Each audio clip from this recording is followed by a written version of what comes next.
Hey guys, welcome back to my channel. Welcome to today's video. So in this video I'm going to be talking about how I kind of like organize my life, what I use to stay on track with everything, to schedule the things I have to get done. I'm studying for my masters, I do YouTube, I have two kind of like businesses that I run, and yeah, there's a lot of other stuff that goes on behind the scenes that you guys don't see. I really hope you enjoy this video and you find it useful. Definitely like it if you do. Comment down below, subscribe, the usual. And without me waffling, we're going to jump straight into this video. I'm going to use timestamps to break it up because I'm going to be talking about my bullet journal, I'm going to be talking about Notion and some other things. But yeah, I hope that overall this video is useful and you can take something away from it. So as I said, we're talking about my bullet journal. It's going to be like a big part of this video because it is like a huge part of my organization. I essentially got you guys to send in some questions on Instagram because I've spoken about weekly planning before, but I basically wanted to answer your questions specifically because I wanted to know what you guys wanted to know and then give you that information. But yeah, we're firstly essentially going to be talking about weekly planning, and they are essentially in a nutshell just a week of daily to-do lists. But essentially, instead of just planning each day individually and looking at each day as a discrete kind of unit, I pull 7 days together,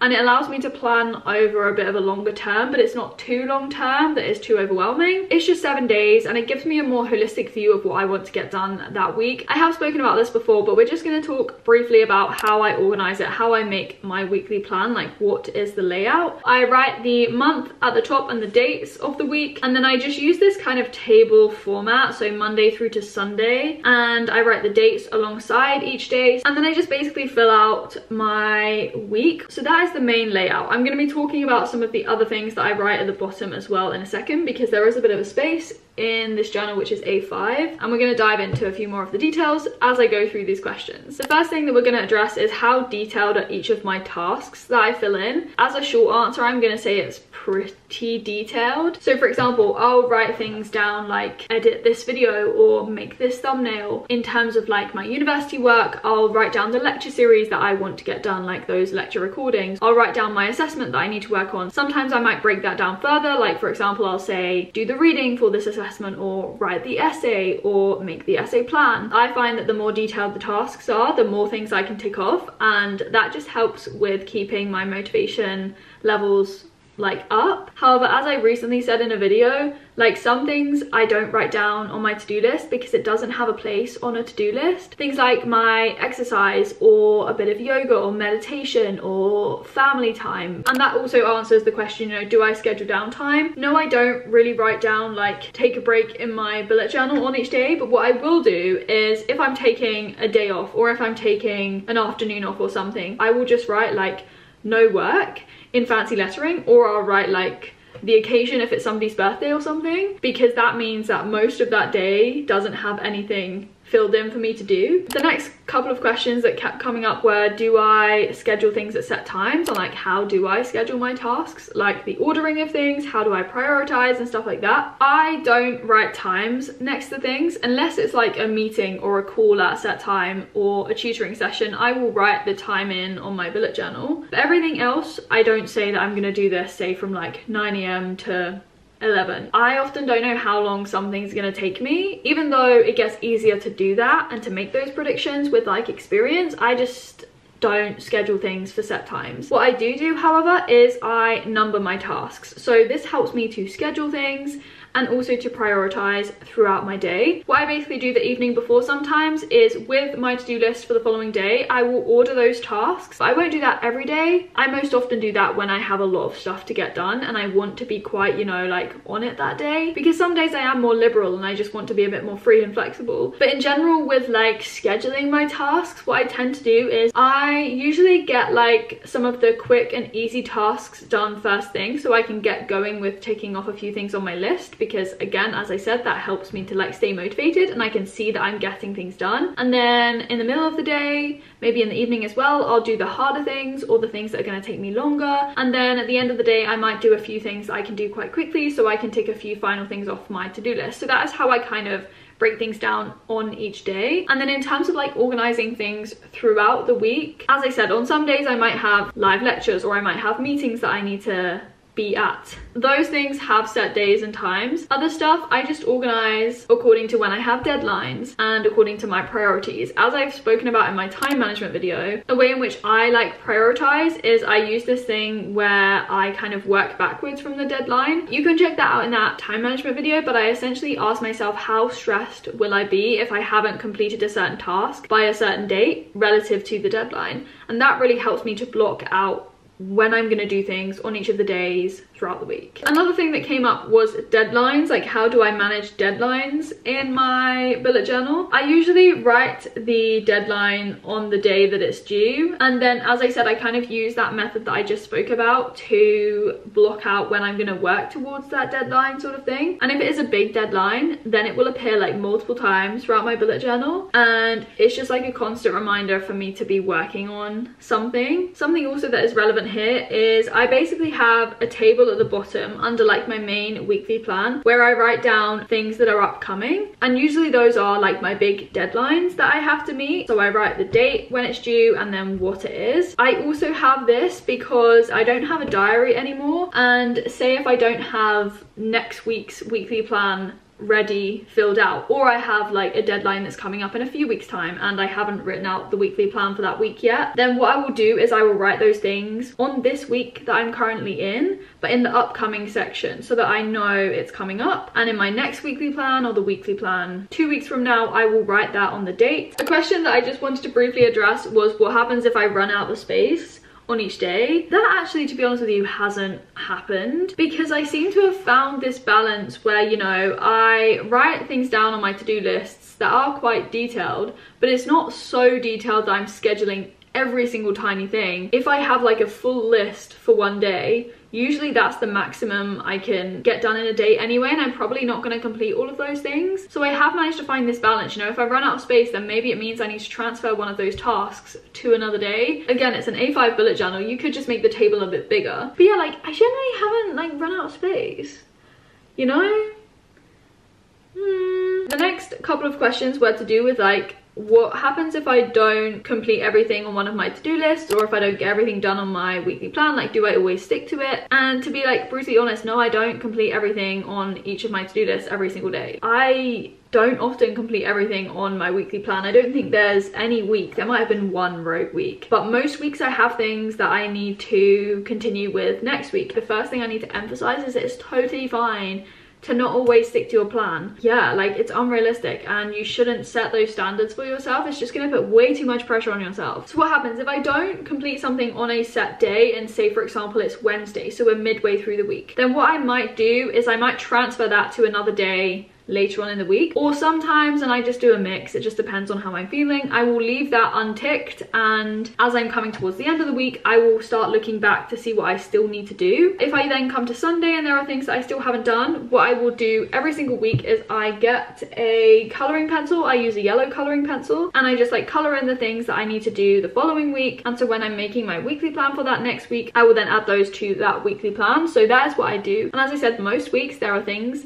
coloured in yellow that I still need to do. I just wanted to jump in here on the topic of yellow and say, if you want a banana hoodie, we don't have any yellow ones left, but we do have grey ones left. The link is in my description box as always. I'm not going to get everything done because sometimes I run out of time, or I'm too over ambitious, or I just don't feel like doing it. I don't have like the motivation to do it, or sometimes, you know, I've scheduled to do something on a day and when it comes to that day I might just not be feeling like doing that. For example, like filming a video, sometimes you need to be in the right mindset. We need to have a bit of creativity to come up with certain ideas, you know? It's totally okay to deviate from your plan. It's just there to kind of keep you disciplined. Another question was, what happens if things come up unexpectedly in a week? Basically, I need to reshuffle a few things. Like, I'm totally okay with having to change things around because, again, that is something you can't like prevent. You're always going to have more spontaneous things that you need to do. You have to just learn to like not always have things so set in stone. Another question was, how do I not get overwhelmed looking at my weekly plans and looking back at them? Some of them are so full, but normally they're really full by the end of the week. The reason why I don't get overwhelmed is because, you know, as I go through the week it evolves and it changes, and by the end of the week, yeah, it's pretty full. but I've not started the week with it really full. It's a constant balance between things that I've already ticked off, so I can see the things that I'm getting done as I go throughout my week, and then it's other stuff that I still need to do. As I can see that I'm getting things done, it gives me the motivation and the drive to keep going. Addressing some other kind of logistical things. How long does it take me to write out the plan? I can now make this template in like under 5 minutes. I just quickly draw it out. I usually then make it on Saturday or Sunday for the next week sort of thing. So towards the end of the week, I'll make my next weekly plan. However, sometimes I might write out a couple of templates at a time. In that way, I can write out, you know, like a meeting that I have 2 weeks from now instead of having to write it in the upcoming table. But the upcoming table, as I said at the bottom, is like a fail safe. If I've just got one weekly plan at the moment for the week that I'm in, then that upcoming table at the bottom is so useful. When was my first one? I started in May 2020. On the 11th of May 2020, that is when I made my first weekly plan. Literally, I've used the same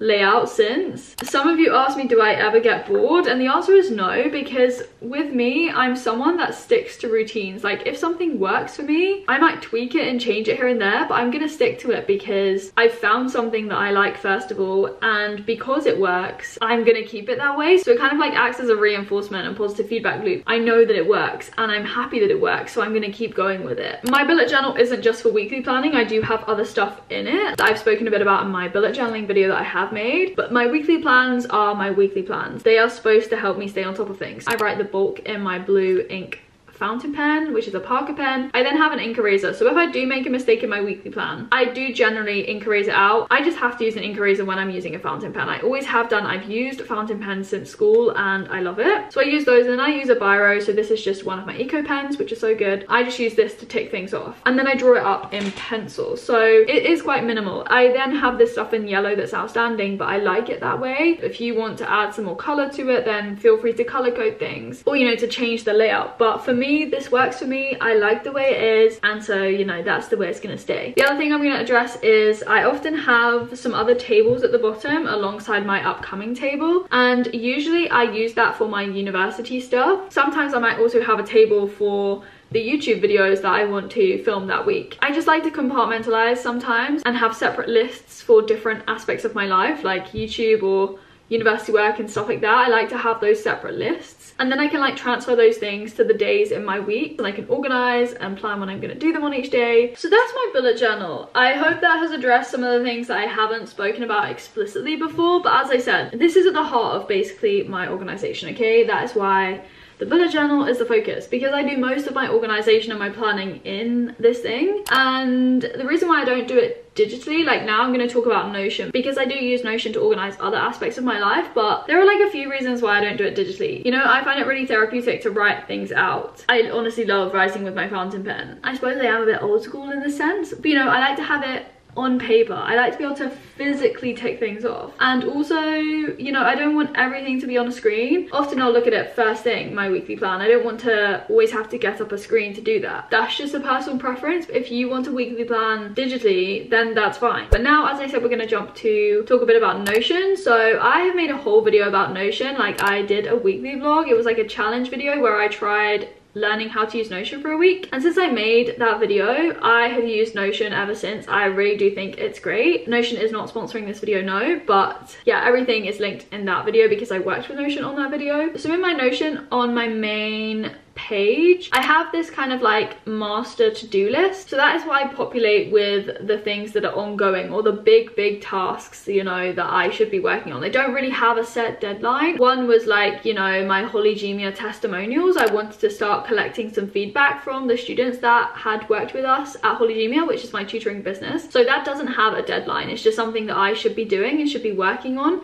And so what I will sometimes do when I'm planning my week is I will look at my master to-do list on Notion, and I will see if there are any of those things that I can do in this week that's coming up. I could write it in my bullet journal, but my bullet journal is mostly centered on my weekly planning. Very much related to that, I also use Notion to plan over a longer period. It also has my life goals in Notion, because you can do some clever stuff on Notion. You can add some extra notes to it. You know, I can write if I'm in progress with doing it or if I'm on track. One of the main things I use Notion for is YouTube planning. I basically have a database with like my video ideas, and I will add the videos that I haven't started started working on yet, but they're like all of my ideas. And then I have the videos that I'm working on currently, and then I have the videos that I've like uploaded and that are complete. And then I also have a separate database for the sponsorships or the brands that I'm currently working with, and that helps me to organize those and keep on top of that side of things. And also with like my Notion, I will look at that and I will transfer that to my bullet journal, like into my weekly plans, because you know, if I have this one video that I want to film this week, then I might plan to do that in a certain week. The third like big thing I want to talk about with Notion is I've used it to plan my revision. I don't use it to organize my studying day to day. I generally put that into my weekly plans, as I talked about before. But what I did use Notion for last year, I used it for revision planning, and I made a whole separate video on that. I made a video about how I study for exams. The way I did it was so useful. Again, I used databases on Notion, and I wrote out all of my topics I needed to revise. I used the starring system. I'd never done that before, but it was only because I'd only recently started using Notion like last year. That is generally the organization type stuff I do on Notion. I pretty much use my weekly plan and my bullet journal every day.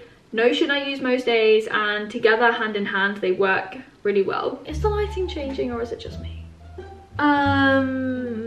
I feel like it's changing. Okay, no, I think we're fine. The next thing I'm going to talk about is like businessy stuff, and the way in which I organize businessy stuff and like financy stuff is using Excel, because it has to be very like, you know, utility, it has to be secure, very corporate and very businessy like, and I just do that in Excel. But in terms of like the creative side of the business stuff, for example, like testimonials for Holygemia or planning stuff for Nana with Emily, those are things I'll write down on Notion in my master to-do list, and then I'll add those to my weekly plans when I want to work on those things. The final thing that we should mention is like my studies. I plan when I'm going to do stuff, my deadlines, I have all that in my bullet journal. But in terms of how I organize my notes and stuff, I basically have a mix of digital and non-digital notes, because note-taking is like a big thing for me. I have way too many folders. They're all like in my wardrobe over there. I basically have more folders and more study notes in my wardrobe than I do clothes, which says quite a lot, and I don't know if that's a good thing or a bad thing. But yeah, it's all nicely organized into separate sections with dividers. This is my folder for my masters, but then all of my digital notes, I make them on Word, and they're organized into folders on a drive in a cloud somewhere, you know, floating in the sky. The one question that a lot of you guys ask with that is, how do I determine whether I'm going to make digital notes or handwritten notes? I have addressed this in a weekly vlog, but I appreciate that you may not have seen that. Basically, that decision depends on quite a few factors. If I'm in a live lecture, I will always handwrite my notes, because I can write faster than I can type, and often if I'm typing, because of the noise it makes, it obscures what the person is saying. However, if I'm watching like pre-recorded lectures, I usually type my notes just because I can pause and play as many times as I want, which isn't always a good thing, as I've talked about before. And I will type for definite if there is a lot of writing in the slides. If there are quite a few complex diagrams, I might type it because I just want to screenshot them or copy and paste them into my notes. But you know, if I want to really learn a topic or really understand a topic, I will often choose to handwrite, because I find that handwriting things and drawing things out really helps me to process the information a lot better and to understand the concepts more. Two sources of information is easy for me to manage. What I did do like last term, especially because I had exams related to the content that I was learning last year, I had like a big database on Notion that had all of my topics, and it noted down where that information was. Was it typed? Was it handwritten? So that is a solution to the perhaps issue of having information in different places. So yeah, I think that's everything for this video. I think I've covered like all bases in terms of like how I organize different aspects of my life. I hope it was useful, enjoyable. Definitely like it if you did. Comment down below, subscribe if you are new and you want to stick around, and also hit the bell so you know when I upload videos. And yeah, as always, I will speak to you very soon in another video. Bye!